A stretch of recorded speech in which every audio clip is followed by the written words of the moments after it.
좋은 날입니다. 오늘도 말씀 안에 승리하는 하루 되시기를 기도하겠습니다. 오늘 생명의 본문은 사무엘상 6장 13절부터 21절 말씀입니다.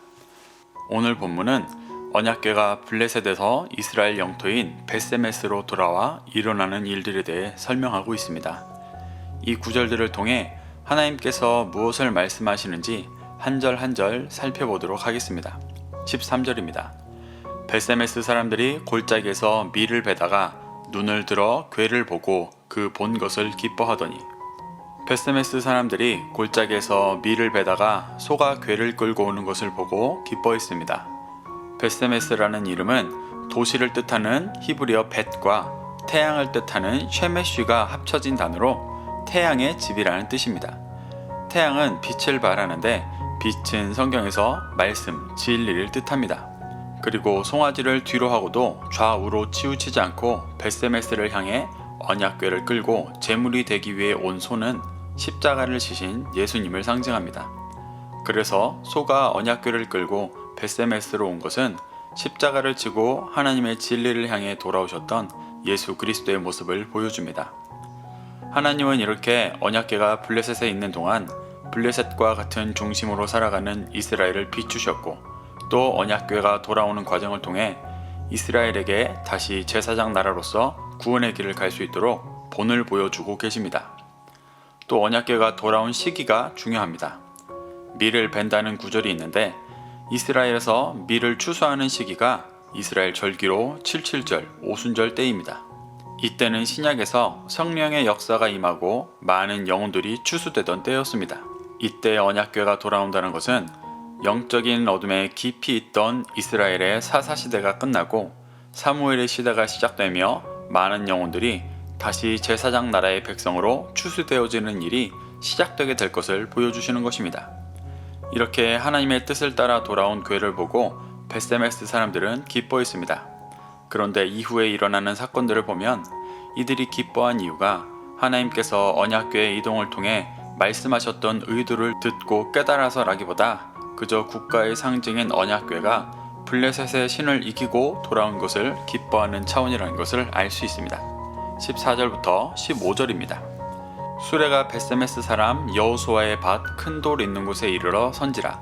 무리가 수레의 나무를 패고 그 암소들을 번제물로 여호와께 드리고, 레위인은 여호와의 궤와 그 궤와 함께 있는 금봄을 담긴 상자를 내려다가 큰 돌 위에 두매 그날에 벳세메스 사람들이 여호와께 번제와 다른 제사를 드리니라. 벳세메스 사람들은 언약궤가 돌아오자 여호수아의 밭 큰 돌에서 수레의 나무를 패고 암소를 번제물로 주님께 드렸습니다. 여기서 패다의 원어가 바카로 쪼개다 라는 뜻입니다. 이 단어가 창세기 2장 3절에서 아브라함이 이삭을 희생제물로 바치기 위해 번제에 쓸 나무를 쪼개었다고 할 때 쓰였던 단어입니다. 이는 수레를 끌고 온 소를 바치는 제사가 희생제사였음을 보여줍니다. 벳세메스 사람들은 소를 희생제물로 드렸습니다. 그리고 15절에서 레위인들이 언약궤와 금 보물이 담긴 상자를 번제를 드린 큰 돌 위에 두었습니다. 이는 승리하신 하나님께 언약궤와 그 전리품을 드리는 것이었습니다.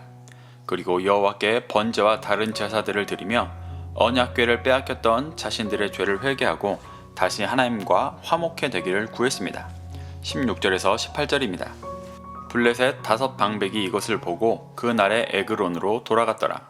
블레셋 사람이 여호와께 속건제물로 드린 금 독종은 이러하니 아스돗을 위하여 하나요, 가사를 위하여 하나요, 아스글론을 위하여 하나요, 가드를 위하여 하나요, 에그론을 위하여 하나이며, 드린 바 금쥐들은 견고한 성읍에서부터 시골의 마을에까지, 그리고 사람들이 여호와의 궤를 놓은 큰 돌에 이르기까지 5방백들에게 속한 블레셋 사람들의 모든 성읍의 수대로였더라. 그 돌은 벳세메스 사람 여호수아의 밭에 오늘까지 있더라. 이스라엘 백성들이 언약궤를 보고 기뻐하며 제사를 드리는 것을 본 블레셋의 5방백은 다시 에그론으로 돌아갔습니다. 17절부터 18절에서는 언약궤와 함께 드린 금 독종 5과 금 쥐의 의미에 대해 설명합니다. 17절에서 말하는 금 독종을 드린 의미는 5도시의 연합국가였던 블레셋이 자신들 모두가 하나님께 속죄의 배상을 했다는 것을 명확히 하는 것입니다. 그리고 18절에서 금 쥐를 드린 의미 또한 블레셋의 모든 영토를 포함해 5 방백들이 통치하는 5 성읍의 수대로 하나도 빠짐없이 하나님께 속죄의 배상을 한 것을 명확하게 하고 있는 것입니다. 이 속죄의 배상의 증거가 성경에 기록되는 날까지 제사를 드린 여호수아의 밭에 계속 있었다고 기록하고 있습니다. 저자가 이것을 명확하게 기록해 놓은 이유는 이스라엘이 언약궤를 블레셋으로 빼앗겼다가 다시 돌아올 수밖에 없었던 깊은 죄를 깨닫고 다시 제사장 나라의 백성으로 추수되어 하나님의 뜻을 이루어 가야 함을 상징하고 증거하기 위해서 그 의미를 정확하게 기록해 놓은 것입니다. 그런데 당시 이스라엘 백성들이 언약궤가 돌아온 것에 대해 하나님께서 말씀하시고자 하셨던 의도를 얼마나 깨달았었는지는 의문입니다. 당시 이스라엘 백성들이 언약궤가 돌아온 것에 대해 기뻐하며 제사드리고 블레셋이 가져온 배상품을 전리물로 보관하긴 했지만 이후의 행동들을 보면 하나님의 뜻을 온전히 깨달았다기보다 그저 하나님께서 블레셋을 이기신 것에 대해 기뻐하는 차원이었던 것으로 보여집니다. 19절부터 21절입니다. 베스메스 사람들이 여호와의 궤를 들여다본 까닭에 그들을 치사 5만 70명을 죽이신지라. 여호와께서 백성을 쳐서 크게 사륙하셨으므로 백성이 슬피 울었더라. 베스메스 사람들이 이르되 이 거룩하신 하나님 여호와 앞에 누가 능히 서리오? 그를 우리에게서 누구에게로 올라가시게 할까 하고 전령들을 기럇 여아림 주민에게 보내어 이르되 블레셋 사람들이 여호와의 궤를 도로 가져왔으니 너희는 내려와서 그것을 너희에게로 옮겨가라. 19절에 아주 중요한 사건이 일어납니다. 블레셋 사람들이 언약궤를 들여다보고 여러 명이 죽은 것입니다. 오만에 괄호가 표시되어 있는 이유는 성경에 전해지는 몇 가지 사본이 있는데 어떤 사본에는 5만 70명, 어떤 사본에는 70명이라고 기록되어 있기 때문에 표시해 놓은 것입니다. 5만 70명과 70명의 차이가 크긴 하지만 여기서 중요한 것은 몇 명이 죽었느냐보다 누군가 언약궤를 들여다보고 죽었다는 사실입니다. 민수기 4장을 보면 성물에 대해 굉장히 거룩하게 다뤄야 할 것을 말씀하고 계십니다. 회막의 물건들은 레위 자손들 중에서도 고앗 자손들이 메고 이동해야 한다고 말했습니다. 그리고 성소에 있는 언약궤를 보면 죽는다고 말했었습니다. 이것이 하나님께서 성물에 대해 백성들이 취해야 할 태도를 말씀하셨던 것입니다. 그런데 베스메스 사람들이 이를 어기고 성물을 쳐다봤기 때문에 죽게 되었습니다. 그런데 성경에 나오는 이러한 일들을 보면 의문을 품을 수 있습니다. 블레셋 사람들이 언약궤를 가져갔을 때도 언약궤를 봤을 텐데 왜 그것으로 죽지 않고 금독종이 일어났나? 또 이스라엘의 역사를 볼 때 하나님의 성물을 경홀히 여기는 자들이 많이 나왔는데 그들은 왜 죽지 않았나? 등의 질문들이 있을 수 있습니다. 하지만 여기서 본질적인 것은 하나님의 영광이 함께하는 상태에서 성물을 어떻게 대하느냐가 중요한 것입니다. 하나님의 영광이 함께하시는 상태에서는 죄인들이 결코 그 거룩함 앞에 설 수 없습니다. 과거 아론의 2 아들이 하나님 앞에 다른 불을 들여 죽은 일이 있었습니다. 이들이 죽은 이유는 출애굽 때 하나님의 거룩한 임재가 거하시는 회막에서 부정한 중심으로 주님께 섰기 때문에 하나님의 거룩함 앞에 죽을 수밖에 없었던 것입니다. 그런데 이후 엘리의 아들들은 성전에서 온갖 폐악질을 행했었습니다. 그들은 너무나 죄악되었었기 때문에 하나님 앞에 다른 불을 드릴 수밖에 없는 중심이었습니다. 그럼에도 그들이 다른 불을 들여 죽었다는 구절이 없습니다. 그 이유는 사무엘상 3장 1절에 나오듯 그 당시는 오랜 영적인 어둠 속에서 이미 하나님의 영광이 이스라엘에 거의 남아있지 않았기 때문입니다. 그런데 블레셋의 언약궤가 빼앗겼다 돌아오는 시간을 통해 이스라엘 안에 엘리의 시대가 끝나고 영적인 장자 사무엘의 시대가 시작되며 회개하는 중심들이 일어나고 있었습니다. 그러한 영적인 각성의 시간에 오순절 추수의 때가 임했고 언약궤가 돌아온 것입니다.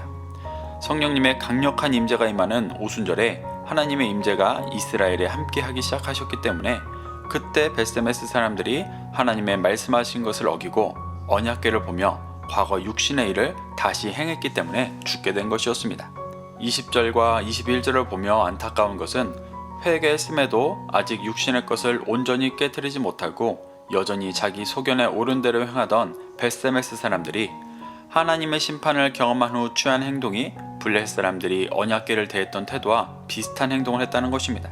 21절에서 베스메스 사람들은 기럇 여아림에게 전령을 보내 언약궤를 가져가라고 말합니다. 회개를 해야 할 순간에 회개보다 언약궤를 이동시키는 방법인 블레셋의 방법을 또 택한 것입니다. 내일 말씀 구절인 7장에서 나오지만 이스라엘 백성들이 사무엘의 말을 듣고 전체가 회개를 고백하기까지 20년의 시간이 걸렸습니다. 하나님께서 언약궤가 돌아오면서부터 역사하기 시작하셨지만 이스라엘 백성 전체가 진리로 추수되어 돌아오기까지는 시간이 걸렸습니다. 이 시간을 믿음으로 지나야 합니다. 사랑하는 성도 여러분, 언약궤가 돌아왔다고 해서 이스라엘이 회복되는 것이 아닙니다. 언약궤는 하나님의 능력을 보여주는 성물이지 하나님 자체가 아니었습니다. 하나님은 언약궤가 이동하는 일들을 통해 이스라엘이 얼마나 깊은 영적인 어둠에 있었는지를 보여주시고 새로운 사무엘의 시대, 추수의 때를 여섰습니다. 하지만 아직도 여전히 영적으로 어린아이와 같았기 때문에 그들이 연단되어지고 회복되어지는 시간이 필요했습니다. 우리도 이러한 시간 가운데 있다고 믿습니다. 하나님께서 우리를 어둠에서 건지셔서 말씀으로 깨닫게 하시며 진리로 인도하시지만 여전히 살아있는 육신의 정욕들이 있습니다. 끝까지 말씀을 붙들고 연단받아 회복되어 주시기를 축복합니다. 그래서 왕같은 제사장으로서 빛이 되시기를 축복합니다. 오늘도 이 말씀을 심령에 새겨 말씀 안에 승리하는 하루 되시기를 기도하겠습니다.